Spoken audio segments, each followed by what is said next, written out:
Delhi high court ने शदीद तौर से बीमार कोरोना के मरीजों के लिए मेडिकल ऑक्सीजन की फराहमी में कमी के ताल्लुक से अस्पतालों की दरख्वास्त पर समाअत करते हुए हफ्ते को कहा कि अगर कोई अफसर ऑक्सीजन की फराहमी में रुकावट डालता है तो उस शख्स को फांसी की सजा दी जाएगी। एच विपिन सांघी और रेखापल्ली की बेंच ने Maharaja Agrasen hospital, Jaipur golden hospital, Batra hospital और श्रीविज सिपर हॉस्पिटल के वकील की जानिब से दलाइल सुनते हुए मामलात में भारी इजाफे को सुनामी करार दिया। दिल्ली हुकूमत ने अदालत को आगाह किया कि अगर उसे मख्तस कोटे की 480 टन ऑक्सीजन नहीं मिली तो सिस्टम तबाह हो जाएगा।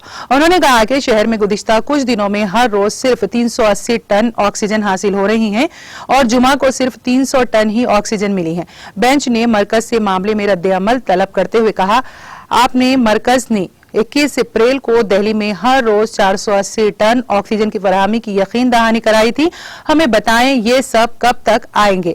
दिल्ली 480 टन अभी भी इंतजार कर रहा है। अदालत ने दिल्ली हुकूमत के अफसरान से ये भी सवाल किया कि मरकज के जरिए उसे मख्तस ऑक्सीजन की फराहमी हासिल करने के लिए टैंकरों की हिफाजत के उसने क्या कदम उठाए हैं।